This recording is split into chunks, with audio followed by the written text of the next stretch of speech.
know when this election is? February, I don't know. February 11th. March. And it's the school board members, and I'll tell that in a minute, they opted not to come tonight. So it's just gonna be the two county commissioner candidates that are registered Republican because it's the primary election for county commissioners, February 11th. And then the general election will be April 1st, and that will include You have to use your phone. the other two candidates, the independent Okay. Democrat candidate.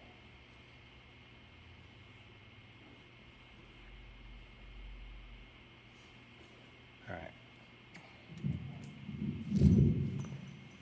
I want to welcome everybody tonight for the candidate forum, and unfortunately with the bad weather, we didn't know how to get word out that we were canceling it, so we just decided to go ahead and hold it and let whoever was brave enough to come out tonight. So we appreciate the folks that came out, and we appreciate the two candidates, the county commissioner candidates opted to go ahead and come out. The three school board candidates decided that they didn't want to risk it tonight, so they're hoping that somebody else will hold a forum.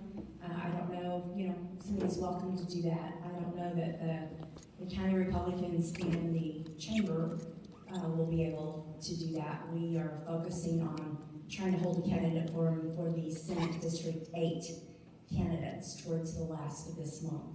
So we're right in the middle of several candidate forums coming up, and are just trying to cover everything that we can. So I want to again welcome you. Thank you, Ernie Ferrer, for coming out tonight, and thank you, Jacob Branson. And we're gonna take this and put it on our Facebook page so that you guys can spread the word to go in and watch. The format is going to be the moderators are going to be asking questions. The time is limited for each question, and we'll switch order on the questions, and they'll have an opportunity to answer. And then after we get through asking the moderator questions, then the audience will have a chance to ask questions, and then they'll have a chance to close, to sum up for 1 minute at the end.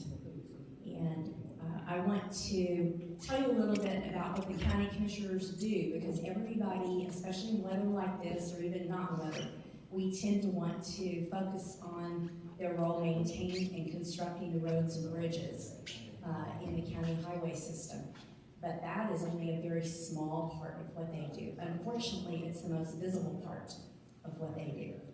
And so they're judged more on that than I think anything else, because a lot of times the public doesn't know about it. They do meet every Monday. They have a regular meeting on the first Monday of each month to transact county business, and those meetings are open to the public. So if you want to know what they're doing, you can go to those. Also, the information is put in the paper. But they sell or purchase public lands or buildings for the county. They call it county bond election for approving a public project or creating a special district. They can incur public indebtedness in the county's name. They implement an economic development program, purchase security contracts, which are blanket bonds, and they approve warrants for payments of claims for equipment or supplies. They receive and approve all bids on major purchases or construction projects, authorize and maintain an inventory of all the property owned or leased by the county, which exceeds $500 in value. That's got to be a long list. Audit the accounts of the county officers, develop minimum personnel policies for county employees, serve and or appoint members to trust authorities, service districts, county boards and councils. Designate and publish each year in conjunction with the county excise board the holidays on which the county officers may close, and lease tools, apparatus, machinery, or equipment to other county political subdivisions or state agencies, or jointly buy equipment with other counties. So it's quite a lengthy list of all the administrative things that they do. They also oversee the jail and through the trust board. And so anyway, that's a list. You guys can pass the microphone back and forth. All right. Who wants to go first? And I'll tell you what you're going to answer, or you can flip for it. Or we can go by last name. Okay, how about the bees go first? what you're gonna It's answer. 2 minutes, isn't it? Yeah, I think so. Okay. You've got 2 minutes each if you'll give your name, personal information, time lived in District 1 area, and why you're running for county commissioner. And you have 2 minutes. Good evening, everybody. Can everybody hear me on this? I'm really used to talking in microphones, so. Hold it. I'm Jacob Branson, running for District 1 County Commissioner. I've lived in Okmulgee County, District 1 pretty well much my whole life, except for the 8 years that I was off in the Navy serving our country. And then after I got out of the Navy, I decided that home was calling me and it was time to move back. Since I moved back, I ran for mayor or town council first, council member Ward 4. I was elected there. I've been on the Beggs Fire Department now for 8 years, and then I ran for mayor. I've been mayor for 3.5 years. As the mayor, we were able to secure some water infrastructure grants that was really needed for the city of Beggs. I spent 3 years on the EMS board of the county as a representative for Beggs. And why I chose to run was I felt like it was a calling. Like I said, I want to help the community. I started out by helping the little city of Beggs. Been there, like I said, for the last 3.5 years as mayor. Lived here my whole life, and like I said, I decided that I needed to run for this. I think I can help the county as a whole, and not just the city of Beggs. Like I said, my help and stuff that I want to get done is bigger than the city of Beggs, but will also help Beggs as well. That's all I got. Okay, thank you, Jacob. And Ernie, you're going to answer your name. Lived here for 20 plus years. I have a beautiful wife and 3 beautiful kids that go to school here in Beggs. Can you hear me now? And I do work at Okmulgee County District 1, worked there 8 years, operating every piece of equipment that's there. I just love my job. I love doing the work. I love operating heavy equipment. I love helping people just in this county. And I've worked under what I consider 2 HR commissioners, and I'm looking to run as a working commissioner. And I know there is stuff to do at the courthouse and a lot of other places, but being out here with these guys and showing them how to operate is something that's missed, because there's a lot of situations they get into that they don't know what to do, and they need somebody out there showing them how to operate. And I do know how to operate and get the job done. I just need the reins in my hands where I can do it the way I think it needs to be done. And the ditches, cleaning up and fixing the roads and getting the trees trimmed back and getting some asphalt brought in here and getting some chip and seal done right is what I'm looking to do. Thank you. Thank you. Okay, the next question is going to be 2 minutes. And it is, what are the areas of strength? We hear a lot of negatives, a lot. So I thought we need to find out what you guys think are the areas of strength in District 1. Ernie, we're going to start with you this time. The strength that we have is going to be the employees that we have that we're working with. We have got not proud of, we've had to do some changes and focus on getting the right people in there to do the right jobs and that would work with us. So we have focused on getting some guys in there that we feel like we can really train and get out here and do the job that we're looking for. And they are young, but they are working hard and they are listening, and we got some training coming in here for them that will, once we get this grading started off and cleaning the ditches, and we do have some crossroads that need some asphalt and stuff done, and these guys, that's what I'm training them for, and doing asphalt and fixing the roads, ditches and roads. And the guys are the strong point. Okay, is that it? Okay, thank you. And Jacob, 2 minutes, same question. What are the areas of strength in District 1? Areas of strength in District 1, I'm going to start with just the people that live in District 1. I think the people that live here is a good group of people. I couldn't be more proud to be a part of this district. I wouldn't choose to live anywhere else in Oklahoma. I've lived abroad, being in the Navy. I've lived in different states all around the world. this is home. Like I said, it starts with the people. That's the strength, is the people that live here, that pay the taxes and pay all the bonds and everything that we pass to keep things going. Also, another strength is I think we have a great ambulance department. We're one of the very few counties that still has its own county ambulance service. We have some of the best rural fire departments in the state of Oklahoma. Some of our fire departments around here, the rural ones, we have equipment that other places, they don't even have nowhere near what we do through some of the grant writing and stuff that we have gotten this stuff through. We have a great jail that's part of the county. Like I said, it's one of the good jails in the whole state of Oklahoma. Proud to, like I said, call this place home. Quite a bit of other strengths are the people that work in the county employees. Like I said, we all as a whole make the county what it is. Okay, thank you. All right, now we're gonna have a 3-minute question. And Jacob, you're gonna go first. What areas do you think could be improved? What ideas do you have for improvements?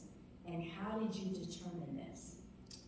Give me just a second, we're resetting the clock. Okay, go ahead. Areas to improve. I learned a very long time ago through the public school system and the way I grew up, there's always areas to improve. You might think it's the best that it's ever been. You might think you're the best to do the job, but like I said, I've learned a long time ago to be humble, and there's a lot of ways to improve. And I think one of the biggest ones is communication and transparency through the district and the county. Again, in District 1, and it's not just District 1, I think it's the county as a whole. All 3 commissioners have got to be able to work together and accomplish the same goal. Because if we don't, I don't think we'll get very much done. Like I said, I'm not going to even talk about the roads. We all know with the weather and the things that are happening here, and due to lack of funding, I can go on and on, way more than 3 minutes on the roads and where we can improve there. And I'll be more than glad. Everybody has my personal cell phone number. They can call me on that, and I'll talk one-on-one with them. But areas of strength or to improve just tonight, like I said, I think transparency, communication, and accountability. I think a lot of these positions have been held, and there's been no accountability throughout the years. And this started back a long time ago. I think it just kind of slipped through the cracks, and people are not being held accountable. So that needs to change. And I think the role of this position, the office down there in District 1, should be an open door policy, open communication, open phone lines. People should get, if they call with an issue, they should get a pretty prompt response on that issue, and an explanation of when that issue will be taken care of, and what's going to be done about it. I think that would be the best way to start off with improvement. I think if we do that, that'll help tremendously. And then the roads. I'm a firm believer, the county's only as good as the roads. Those are the veins of the county.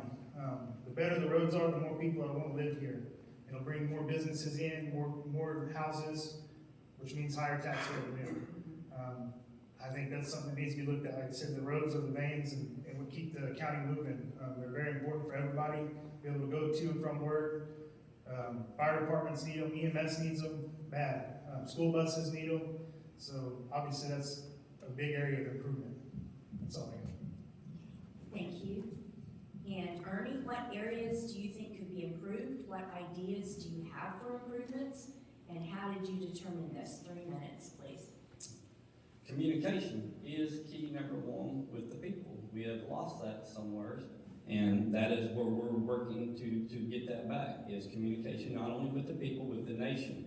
And not only with the nation, with the fire departments and the ambulance services. There's just been not the best communication. We need to get all that back with everybody. And gravel for the roads.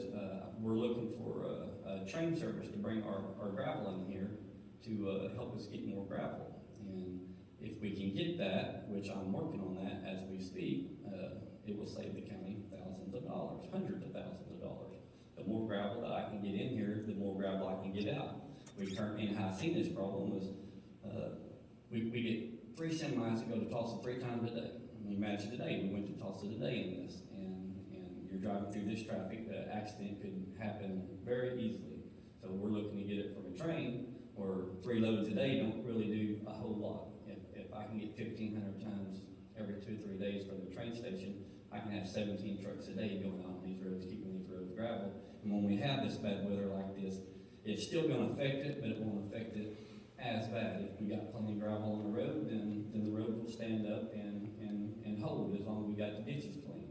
And getting the guys trained better for cleaning the ditches out, keeps water off the road.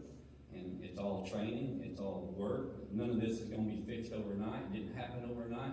It's not gonna get fixed overnight. It's gonna take a long time, it's gonna take years to go through these ditches. We have a lot of sand in our material, and every rain we get, it silts in. So, I mean, it's just repeat process. But communication and just hard work is what we got to do to pull this county, the roads anyways, back together.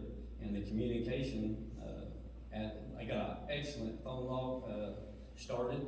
As people come in, we're still working a few bugs out of it. As you call in, it does. We get your phone number and address and everything on it, and as we call you, it's green, then it turns to yellow, that we've notified you, and then after we've completed the work, it goes back to white. And at the end of the year, we can use that phone log to see where the majority of the work happened that year. So we have already started some of the things. Okay, thank you. All right, 2 minutes each. Ernie, we'll start with you. What are your goals? What would you like to accomplish during your initial term as county commissioner? 2 minutes. My goals, as we just spoke a while ago, on bringing the rock in, that is a goal that I'm focused on heavy. It's not going to be easily done, but if I get it in there, like I said, it will save the county hundreds of thousands of dollars that we can place elsewhere.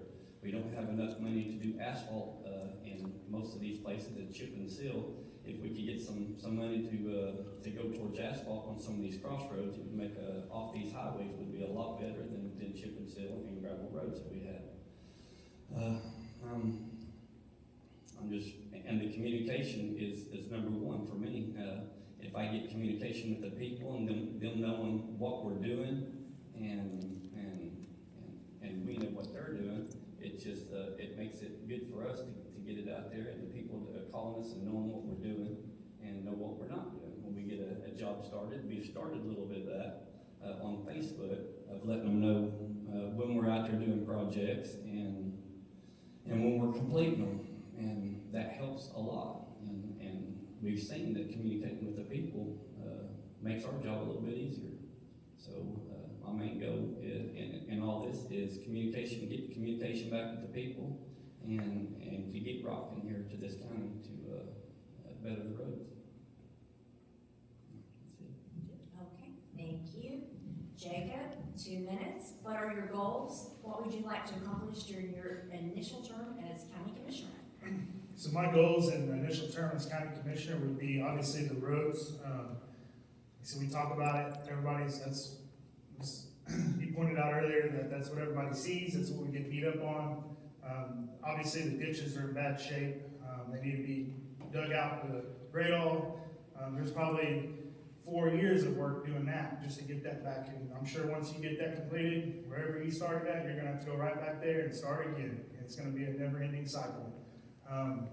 Earning the public's trust again, I think, is one of my big goals as county commissioner. I feel like that's been broken, it's been burned. A lot of people are pretty upset with the way things have been going, so my goal is to reestablish that, earn that back, moving forward, because like I said, I'm here to do the job for y'all, and if I'm not communicating or talking to y'all, I'm not doing the job that you elected me to do.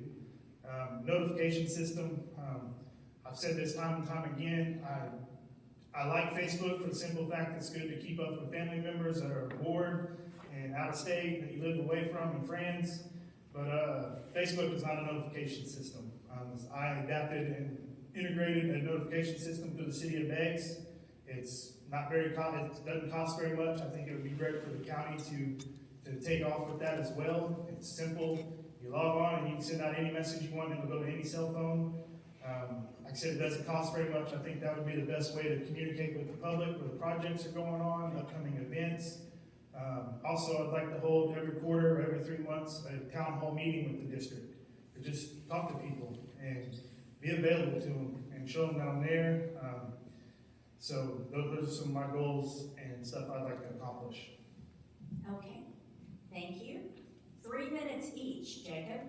What skills, experience, training has uniquely qualified you to accomplish the goals that you just talked about? So, my history alone, just being in the military, I've learned then not to be the high man with the secret. If there's something wrong, I always pass it up the chain of command. Always, like I said, it goes back to communication. My experiences, I grew up my whole life running equipment through my dad. He's owned the excavating business my whole life. I worked at a rural water district. I've been in the water business for, I think, right around 8 years now. I've operated pretty much about every equipment out there. And if I haven't operated it, I'm a quick learner. I believe everybody should know how to run everything.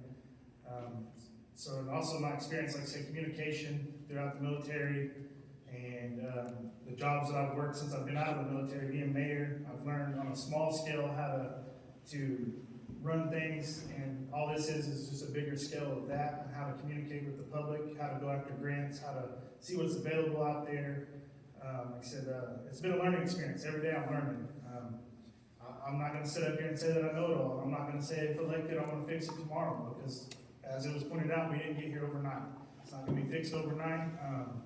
Like I said, I'm always up to open ideas. Like I said, I think that's where we're earning the trust of the public back.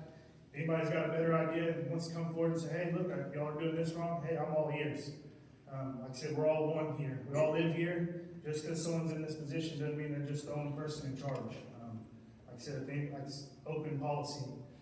Anybody can come forward and tell us what we're doing wrong and how to do it, and I'll be all ears for it. Okay. Ernie, 3 minutes. What skills, experience, or training has uniquely qualified you to accomplish the goals that you talked about? I worked with the county for 8 years. I've operated a grader for 8 years very well. I'm very, very good with the grader. Track hoe, backhoe, skid steer, grade all, brush hog, rollers, anything that barn, and then some. I've worked most of my life either out in the oil field with my dad, my grandpa's, and here at the county. I've been out here. I have failed with the team on building roads, so I've seen what happens when you don't do stuff right out here on the chip and seal roads that we do. Most people don't know the process of it at all. I mean, there's 100 things that can go wrong doing a chip and seal road. It costs us around $160,000, $170,000. So it's a lot of work. I've done that work time and time again, and not saying it can't happen, but we done 6 miles this year, and we done 6 excellent miles. I mean, it really looks good. So that tells me that my guys are getting it, and so the training is there. So we're getting it down. Bridges and can horns, I put in hundreds of them, and we've tore down our bridges. We've got brand new bridges brought in.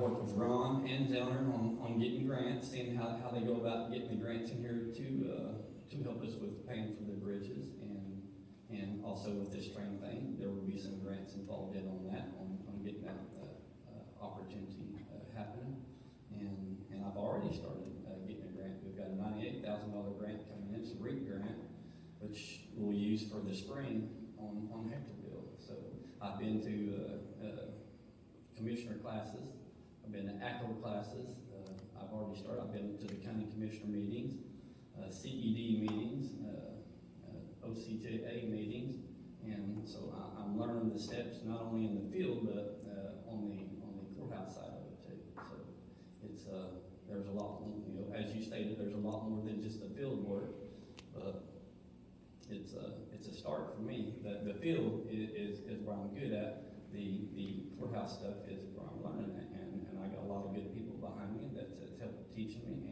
and I feel like I'm doing a pretty good job where I'm at right now doing it. So. Okay. this is gonna be a 1-minute question. And Ernie, what experience do you have managing people, budgets, projects? Managing people, I've done for 8 years.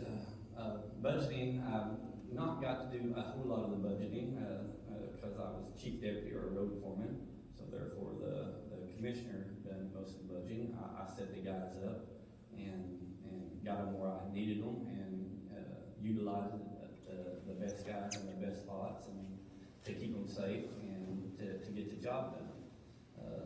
Normally the commissioner took care of that part of it, so I haven't gotten much into that, but it's not something that I'm scared of, and I can learn. There's nothing here that I can't learn. Okay, thank you. Jacob, same question, 1 minute. What experience do you have managing people, budgets, and projects? So, managing people, throughout my life, I've been in several leadership roles. Obviously, back to the military, I was a leading petty officer. I was over 12, 14 guys at a time there for at least 4 or 5 years while I was in. Not only that, I was at the drill, the boot camp base with the new recruits coming in, so I was managing anywhere upwards 800 to 900 new kids that were coming in fresh away from mom and dad all over the country. Since I've been out, I worked at Beggs Public Works, doing that as a small crew. I was pretty much your own boss there. You know what's expected of you start of the day, what needs to get done. And then after that, I was council member, city mayor. Obviously being the mayor, I have to oversee pretty much the whole city. So all those roles are being basically a leader and managing people and being the mayor, overseeing a budget. Obviously we have a budget every year. So those are my experiences and what I have. Okay, thank you. Okay, 1 minute each. Jacob, you'll start. What will guide and influence how you make decisions? Can you repeat that, please? What will guide and influence how you make your decisions? What will guide and influence me on how I make my decisions? That'll be the people of this district and the county. Like I said, not just the people who live in District 1. The county commissioner is key term in there, it's the county commissioner. Like I said, obviously the people in District 1 will have a big say in influences and decisions that I make. That's what you're elected to do, is listen to the people. And if you're not listening to the people, you're not making good decisions. That's going to be my biggest influence. And then obviously on top of the people's input, judgment. Like I said, all of my life I've been in some serious roles: military, mayor, where I work at now, at rural water district, operating equipment. Every day is safety and doing stuff safely and listening to people and communication. Like I said, the biggest part will be the people that live in this district will influence my decision making. Okay, thank you. Ernie, same question. 1 minute. What will guide and influence how you make decisions? As he said, the people, that is a big part of it, of listening to the people. And like I said, we've lost that and we need to get back there, because listening to the people, there's a lot of people out here that does road work. There's some here tonight that does road work that I take experience from and listen to. So listening to the people and my co-workers. I work with some good co-workers, not only at this barn, at the other 2 districts. There's a lot of good workers that we get information to help better the county. And the commissioner don't know it all. I mean, you can learn every single day something new. My mind's open to getting asphalt, like I said, of bettering the roads, finding cheaper places to get good material. $370,000 for a mile is a lot of money. If I can get it somewhere cheaper, that's what we're looking for. That's a goal. So I like that. Okay, thank you. Ernie, will you commit to completing the required training in the allotted time? Will I complete the training in Yeah. Will you commit to completing the required training in the allotted time? for county commissioner? Yeah. Yes, ma'am, I will. I've already started, like I said, some of them classes, I've been to commissioner classes, and I've got the list, and it is large. It is a very large list. I was going to go to one this week, but we knew this bad weather was coming in, so I'm gonna schedule it for next week, coming in. Yes, ma'am, I intend to, go through every one of them classes, and I want them plaques. I already seen what they look like, and I've watched the guy get those, and, I want that. Jacob? Will you commit to completing the required training in the allotted time? Absolutely. Training is the most important thing. And not just the minimum or required training. I believe in going above and beyond and doing more training. There's always more training out there than what's just required. I learned that a long time ago throughout my whole life. You never stop training, never stop learning. Every day is learning. And like I said, there's always available classes. Like I said, there's always a requirement what you need, and then there's always more. And I won't stop at what just is needed. I'll keep going on what else, what else can I do to help get better trained and more knowledge. Okay, thank you. We're gonna open it up to audience questions now. So if, does anybody have a question?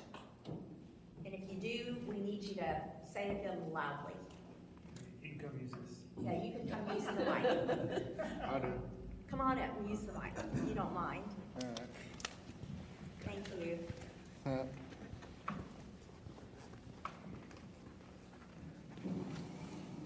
Hello, I'm Dave's resident. Question I have is, this is gonna be for both candidates. I know we're shorthanded at the county barn at this point. How are we gonna go ahead and create a stronger workforce? What's your way of recruiting more people? Right Okay, now. Hold on, Rudy. Okay. Do you want to sit down? Yep. Or do you want to stand up? Nope, Are you through? Okay, all right. Yeah. Shorthanded. Shorthanded, and how we gonna get it built up, and Okay, and so scoot back over a little bit, just so we get you the thing, okay. Now, Yeah, 2 minutes. we'll just set an arbitrary time limit on that. Okay, Is that good enough, 2 minutes? okay, 2 minutes each, go. Okay, how we're shorthanded, and we are a little shorthanded right now. But what we've done is we've raised the wages up, and we've had to downsize a little bit. Right now, I'm at 11 employees, not counting myself.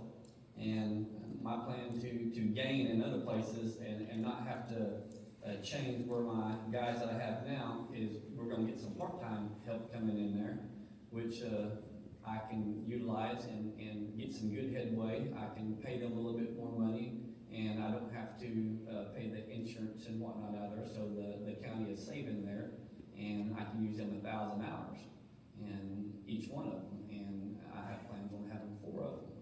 And them 4 guys that will be utilizing like brush hogs and stuff that we lack at times of getting done. I need somebody on it all the time. So if I can keep the guys that I have now doing the things that I got, we can succeed at what we're doing. But having to break off and go brush hog, break off and go tree trimming, break off and go co-patching, it makes it tough. We go raw Peter, go pay Paul. So that is going to be what's helped me is bring some part-time help in, and I'm looking forward to doing that. Thank you. Jacob, same question, 2 minutes. So I'm not in this position yet, but eventually, hopefully if I get there, I think any smart person that becomes basically the CEO, because at the end of the day, that's what the commissioner is of the county. I just want to be clear, obviously anybody that works there or anything, their job's not in jeopardy or nothing. But as a new guy coming in, I think evaluating everybody that is there, seeing what their strengths and weaknesses are, seeing how to better utilize the crew that is there, and obviously funding. We're going to see what kind of funding is out that's available to the county to help raise the pay. I'm a firm believer in you get what you pay for. If you're paying $7.25 to work an hour, that's what kind of work you're going to get every hour.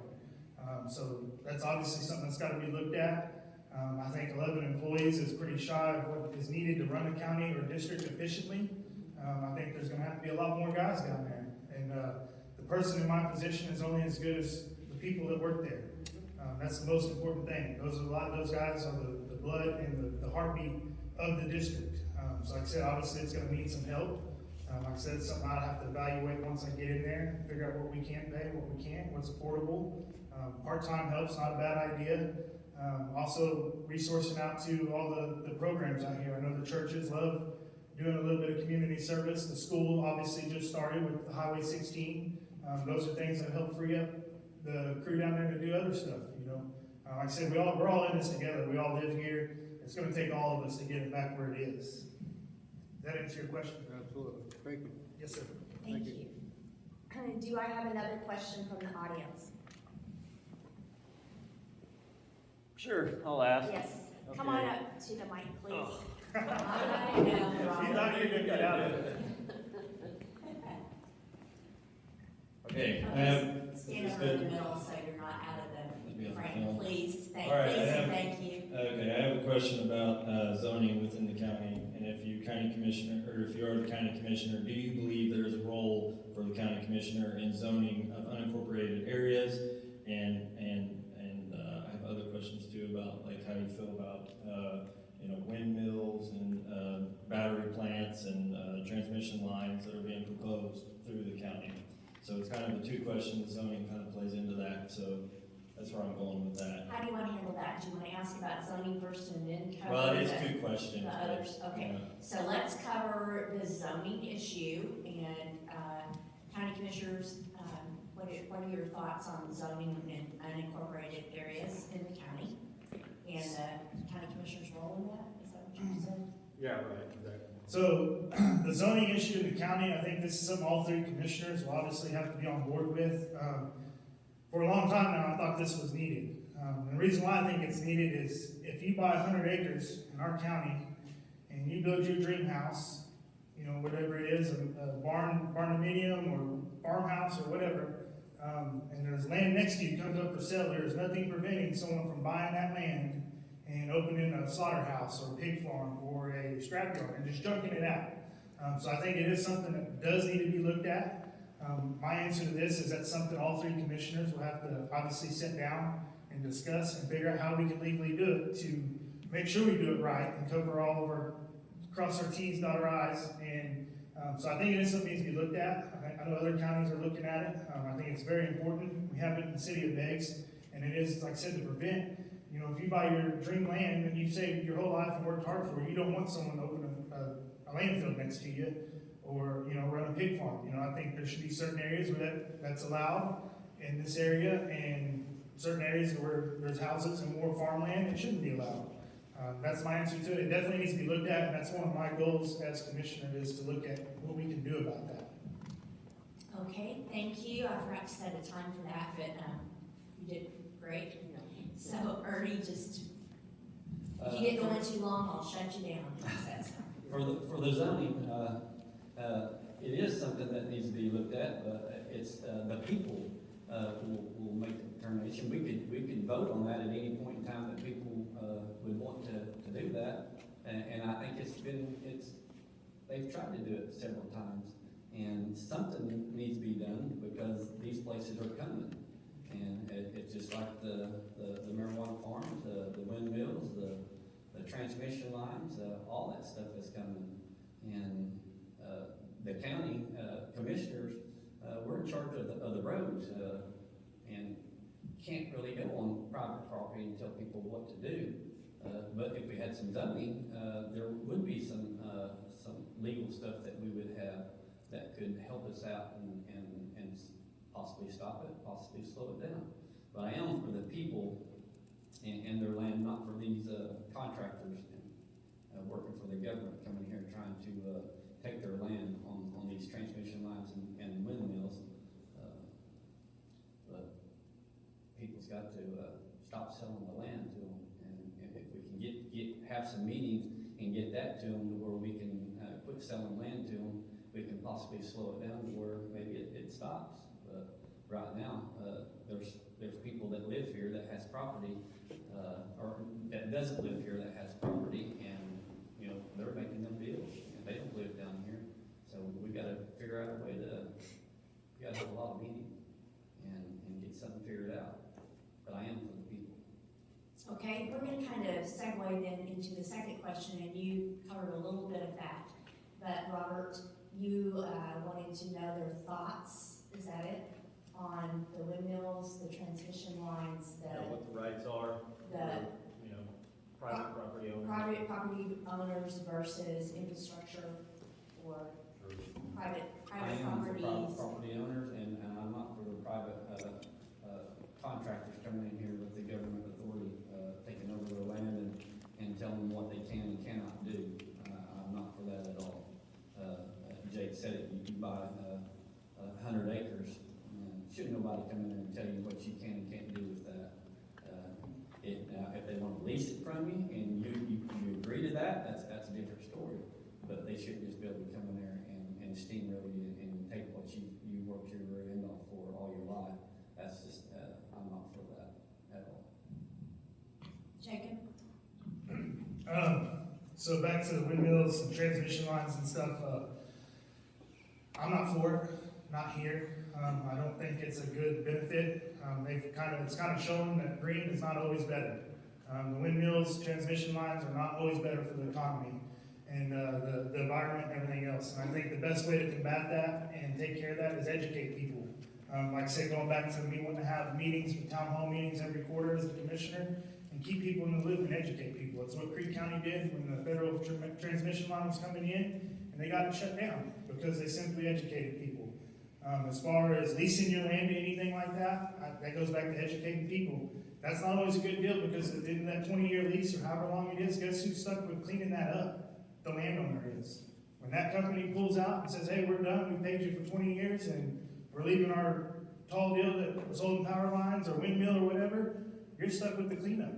So like I said, there's a lot of fine print there, and it goes back to educating the county.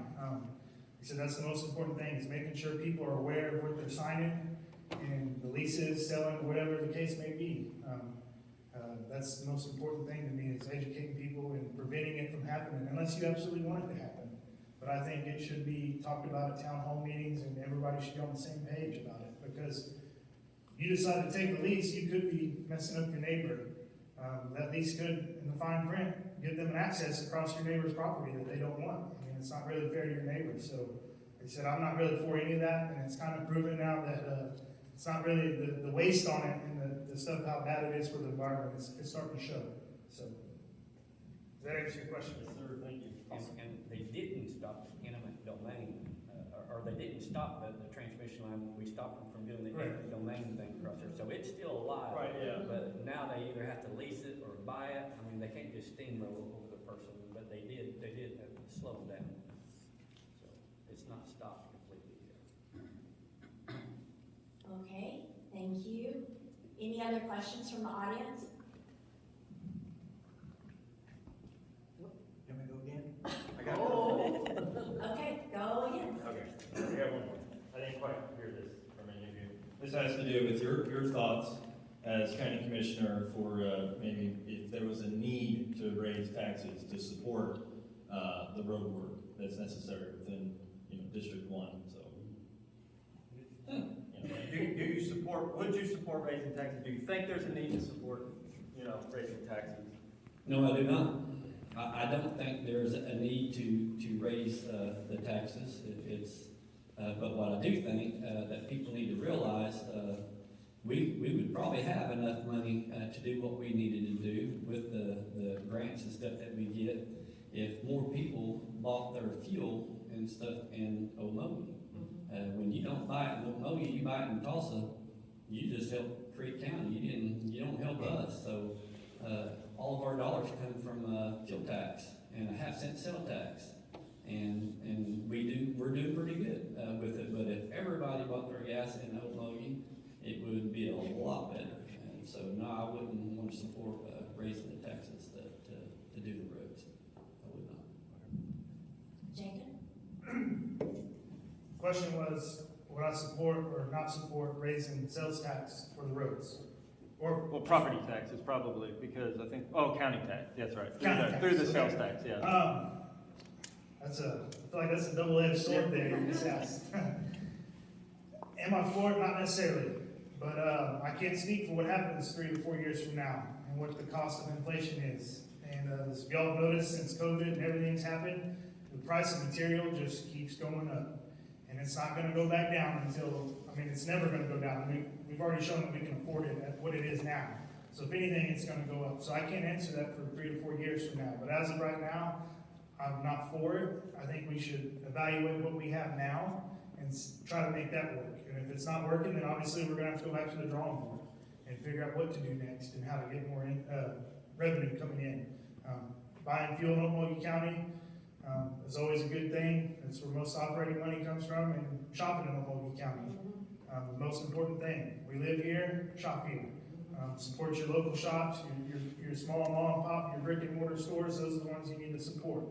I've been a firm believer in this. I've said it for a long time. Amazon's not going to sponsor your kid's baseball team or your little league team. All them shops that are here locally, they're the ones that's going to sponsor your ball teams and stuff and your school events and take care of the school and all of us as a whole. Does that answer your question, sir? Thank you. Okay, any other questions from the audience?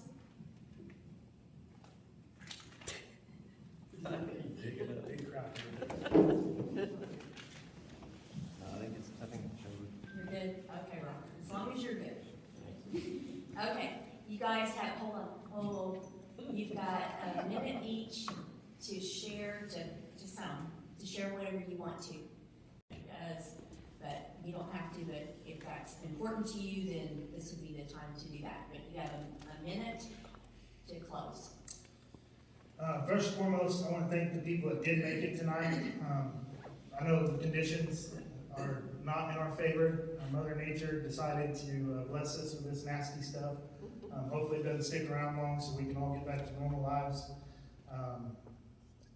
I would really like to do this job. I want to work for you guys and gals that are in this county. I'm passionate about it. This is my home. Like I said, I was born and raised here. This is it, and I'm not going anywhere else after this. I'm not trying to be a career politician. I don't want to go any higher. It's kind of funny how this worked out. Didn't really want to be the mayor of Biggs, and got asked to do that by several people, and then now I got asked to do this, and like I told the people that asked me, I'm not going nowhere else. As long as I can keep doing the job efficiently and doing it good and everybody's happy, I'm going to stay here as long as I can. Like I said, I want my kids to grow up here, and like I said, I want to work for you guys and gals. But I don't know why I want to do it, but I want to do it. I've been a public servant, been on the fire department and stuff. I guess this is the way I'm wired. So I look forward to working with y'all and doing the job. And my cell phone number is 918-752-5330. If anybody has any questions, that's all I got. Thank you. Thank you. Thank you. Ernie, 1 minute to sum up. I love my job. I love where I work. I love what I do. I'm good at it. I work hard at it. I appreciate each and every one of you that showed up here tonight. I appreciate everybody that has supported me in this campaign. And I'm working hard. I work hard every day. I'm working hard on training these guys and keeping them safe and to get out here to get the work done for the people.